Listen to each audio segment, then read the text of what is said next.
PM Modi કેવડિયાથી સંબોધન કરી રહ્યા છે. સીધા જઈશું ત્યાં. के प्रेसिडेंट आल्वो फर्नांडीज, मॉरिशस के प्रधानमंत्री प्रवीण जगन्नाथ,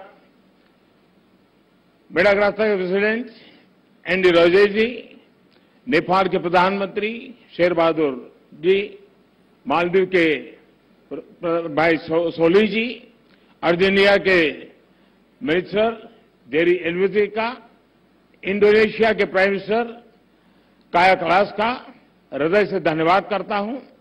साथियों, ये आयोजन हमारे राष्ट्रीय गौरव सरदार वल्लभ भाई पटेल की विशाल प्रतिमा स्टैच्यू ऑफ यूनिटी के सानिध्य में हो रहा है और क्लाइमेट चेंज के खिलाफ लाइफ में यूनिटी ही सबसे महत्वपूर्ण फैक्टर है. दुनिया की सबसे बड़ी प्रतिमा हमें पर्यावरण से जुड़े ऊंचे लक्ष्य तक तय करने और उन्हें पूरा करने की प्रेरणा देगी. साथियों, जब प्रतिमान विशाल होते हैं तो कीर्तिमान भी विशाल होते हैं. इस कार्यक्रम का आयोजन गुजरात में होना बहुत मायने रखता है और ये बिल्कुल उपयुक्त भी है.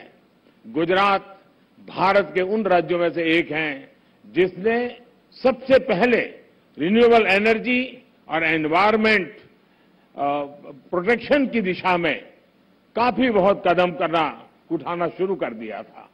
चाहे बात नहरों पर सोलर पैनल लगाने की हो या सूखाग्रस्त इलाकों में जल स्तर बढ़ाने के लिए वाटर कंजर्वेशन का अभियान हो, गुजरात हमेशा एक प्रकार से लीडर के रूप में, ट्रेंड सेटर के रूप में रहा है.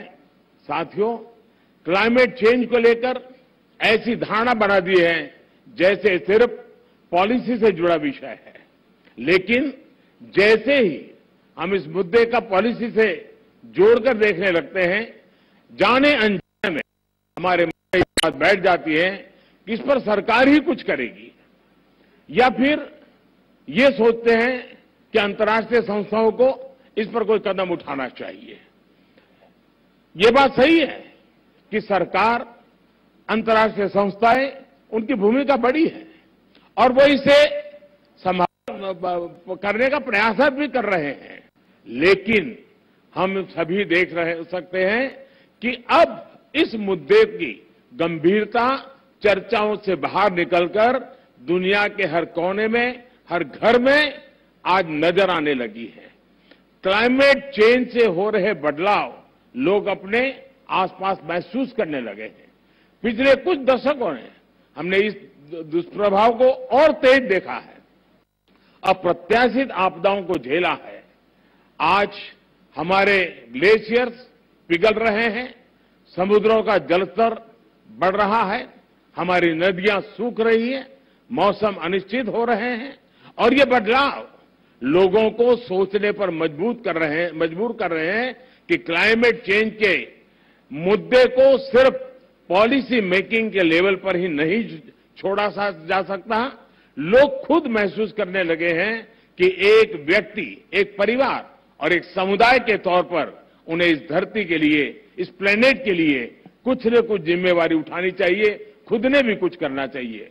लोग जानना चाहते हैं कि अपने खुद के प्रयत्न में या परिवार के साथ और अपने समुदाय के साथ मिलकर वो कौन से कदम उठा सकते हैं जिससे धरती की सुरक्षा हो सके, इस पृथ्वी की सुरक्षा हो सके.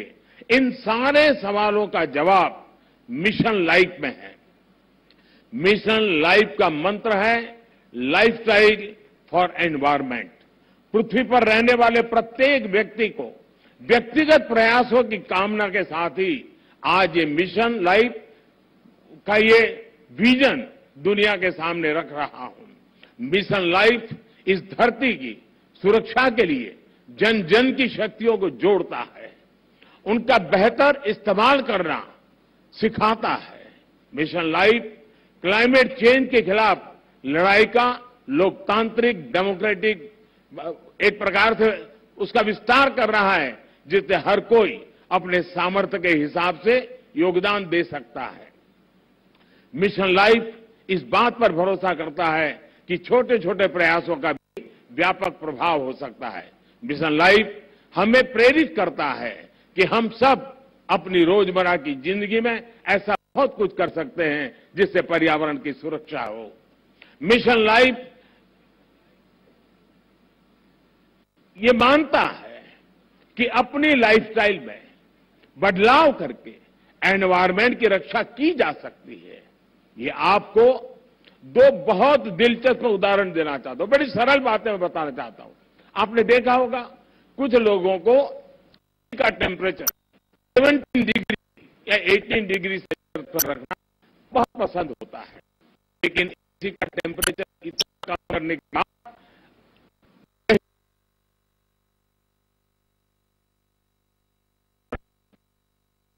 डिग्री टेम्परेचर कम करना पर्यावरण पर उतना ही नकारात्मक प्रभाव, यानी उसको अगर हम बचा सकते हैं कोशिश करके।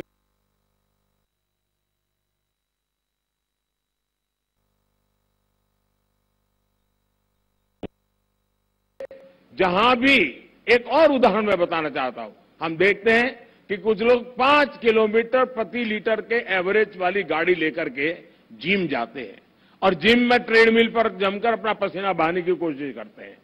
अरे भाई, अगर ये पसीना आप पैदल चलकर या साइकिल पर जिम जाकर के उठा लेते तो पर्यावरण की रक्षा भी होती और आपके स्वास्थ्य की भी रक्षा होती।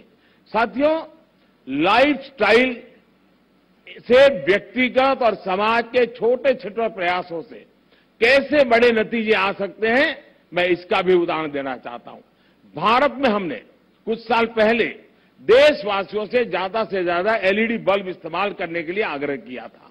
मकसद ये था कि लोग को बिजली का बिल कम हो, बिजली का कम खर्च हो और पर्यावरण की भी रक्षा हो। सरकार ने एलईडी बल्ब की एक योजना शुरू की और देश का प्राइवेट सेक्टर भी इसमें भागीदार हो गया। यहां आए अंतर्राष्ट्रीय एक्सपर्ट्स ये जानकर के उनको हैरानी होगी कि कुछ ही समय के भीतर भारत के लोगों ने 160 करोड़ से ज्यादा एलईडी बल्ब अपने यहां में लगा दिए, परिवर्तन कर दिया। और इसका प्रभाव यह है कि 100 मिलियन टन से ज्यादा कार्बन डाइऑक्साइड का उत्पादन हम कम कर पा गए, उसका उत्सर्जन कम कर पाए। और मैं ये आपको नोट करने के लिए जरूर कहूंगा कि ये प्रतिवर्ष हो रहा है, ये सिर्फ एक बार की घटना नहीं, हर वर्ष ये बेनिफिट होने वाला है और उसका लाभ होने वाला है। एलईडी की वजह से अब हर साल इतना उत्सर्जन कम होने लगा है।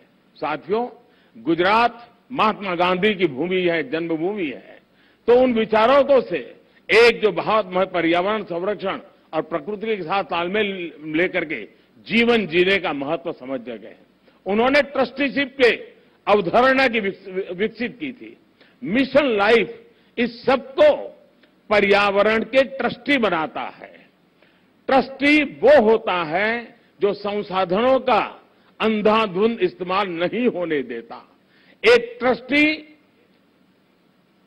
एक शोषक के रूप में नहीं बल्कि पोषक के रूप में काम करता है। मिशन लाइफ P3 की अवधारणा को मजबूत करेगा। P3 यानी प्रो प्लेनेट पीपल।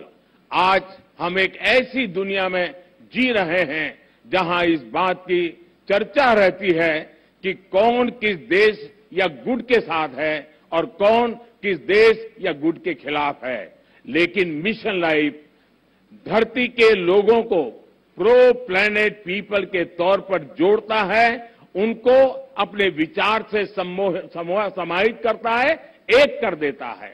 ये लाइफस्टाइल ऑफ द प्लेनेट, ये lifestyle of the planet, for the planet and by the planet की मूल सिद्धांत पर चलता है। साथियों, अतीत से सीखकर ही हम बेहतर भविष्य का निर्माण कर सकते हैं। भारत में हजारों वर्षों से प्रकृति की पूजा की समृद्ध परंपरा रही है।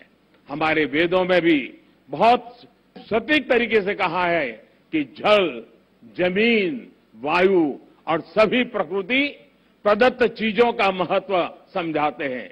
जैसे अथर्ववेद कहता है, माता भूमि ही पुत्रो हम पृथ्वी, अर्थात पृथ्वी हमारी माता और हम उसके संतान हैं। रिड्यूस, रीयूज एंड रिसाइकल और सर्कुलर इकोनॉमी हमारे वर्षों से हम भारतवासियों की लाइफस्टाइल का अंग रहा है और हम सभी जानते हैं कि दुनिया के कई हिस्सों में, कई देशों में ऐसी प्रथाएं आज भी है, प्रचलित है, जो हमें प्रकृति के साथ तालमेल बिठाकर चलने के लिए प्रेरित करती है।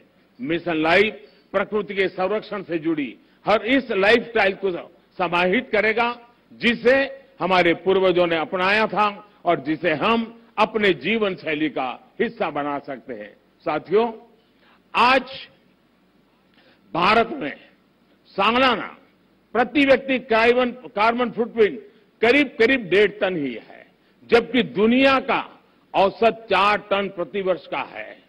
फिर भी भारत क्लाइमेट चेंज जैसी वैश्विक समस्या के समाधान के लिए सबसे आगे आकर काम कर रहा है। इसने उज्ज्वला योजना शुरू की ताकि कोयले और लकड़ी से धुएं से मुक्ति मिले। हम वाटर सिक्योरिटी को ध्यान में रखकर भारत में हर जिले में 75 अमृत सरोवर आज बनाने का बहुत बड़ा अभियान चला रहे हैं। हमारे यहां वेस्ट से वेल्थ पर अभूतपूर्व बल दिया जा रहा है। आज भारत के पास विश्व में रिन्यूएबल एनर्जी को चौथी सबसे बड़ी क्षमता के रूप में हमने उभार पाए हैं। आज हम विंड एनर्जी में भी चौथे नंबर पे हैं, सोलर एनर्जी में भी 5वें नंबर पे हैं। पिछले 7-8 वर्षों में भारत की रिन्यूएबल एनर्जी की क्षमता करीब करीब 290% का इजाफा हुआ है। इससे हमने इलेक्ट्रिक क्षमता का 40% नॉन फोसिल फ्यूल यानी उस सोर्स को ही हासिल करने का लक्ष्य आप भी हमने समय सीमा से 9 साल पहले हासिल कर लिया है। हमने पेट्रोल में 10% इथेनॉल ब्लेंडिंग का लक्ष्य भी तय किया था और उसे भी समय सीमा से 5 महीने पहले ही हमने पूरा कर लिया है। अब भारत पेट्रोल में 20% इथेनॉल ब्लेंडिंग के लक्ष्य पर काम कर रहा है। हाइड्रोजन इकोसिस्टम के लिए भारत पर्यावरण के अनुकूल ऊर्जा स्रोत की तरफ भी बहुत तेजी से कदम बढ़ा रहा है और ये गुजरात ग्रीन हाइड्रोजन के लिए हब के रूप में विकसित होता चला जा रहा है। इससे भारत और विश्व के कई देशों को नेट जीरो के अपने लक्ष्य को हासिल करने में बहुत बड़ी मदद मिलेगी। साथियों, आज भारत प्रगति भी कर रहा है और प्रकृति भी का उतना ही उत्तम उदाहरण बना करके तालमेल के साथ जीने का एक रास्ता को बना रहा है। आज भारत विश्व की 5 की बड़ी अर्थव्यवस्था भी बना है। हमारा वन क्षेत्र भी बढ़ रहा है। अन्य जीवों की संख्या में भी हमारी यहां लगातार वृद्धि हो रही है। भारत अब दुनिया के साथ अपनी भागीदारी का और ज्यादा बढ़ाना चाहता है। वन सन, वन वर्ल्ड, वन ग्रिड जैसे अभियान ऐसे ही लक्ष्यों की तरफ हमारे संकल्पों को मजबूत करते हैं। Coalition for disaster resilient infrastructure, इसके निर्माण का नेतृत्व करके भारत पर्यावरण सुरक्षा के प्रति अपनी अवधारणा से दुनिया को अवगत करा चुका है। मिशन लाइफ इसी कड़ी में एक अगला कदम है। साथियों, सेक्रेटरी जनरल एंटोनियो गुटेरेस मेरी इस बात से सहमत होंगे कि जब भी भारत और संयुक्त राष्ट्र ने मिलकर काम किया है, दुनिया को बेहतर बनाने को नए रास्ते मिले हैं। भारत ने अंतर्राष्ट्रीय योगा दिवस का प्रस्ताव दिया था, जिसे संयुक्त राष्ट्र को समर्थन दिया था और आज संयुक्त राष्ट्र के समर्थन के कारण दुनिया के करोड़ों लोगों के स्वस्थ जीवन की प्रेरणा का योग एक कारण बन गया है। वैसा ही एक उदाहरण इंटरनेशनल ईयर ऑफ मिलेट का है। भारत अपने पारंपरिक और पर्यावरण के अनुकूल मोटे अनाज से दुनिया को जोड़ना चाहता था। संयुक्त राष्ट्र ने इसका भी समर्थन किया। हम अगले साल इंटरनेशनल ईयर ऑफ मिलेट मनाने वाले हैं, लेकिन अभी से दुनिया भर में इसकी चर्चा प्रारंभ हो चुकी है। मुझे विश्वास है कि संयुक्त राष्ट्र के समर्थन से मिशन लाइफ को विश्व के हर कोने में, हर देश में, हर नागरिक तक पहुंचाने में बहुत बड़ी सफलता मिलेगी। हमें हमें एक मंत्र को याद रखना है, प्रकृति रक्षति रक्षिता, अर्थात जो प्रकृति की रक्षा करते हैं, प्रकृति उनकी रक्षा करती है। मुझे विश्वास है इसी मिशन लाइफ पर चलते हुए एक बेहतर दुनिया का निर्माण कर पाएंगे। आप सभी का एक बार फिर मैं आभार व्यक्त करता हूं और यूएन के इस समर्थन के लिए मैं फिर से एक बार हृदय से धन्यवाद करते हुए मेरी वाणी को विराम देता हूं। धन्यवाद।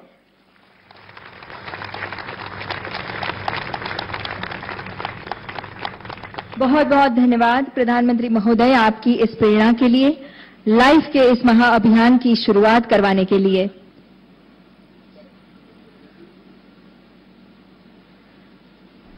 We also thank Honorable Secretary General of United Nations for his valuable presence today. मुख्यमंत्री एवं विदेश मंत्री जी का हम हृदय से स्वागत अभिवादन करते हैं।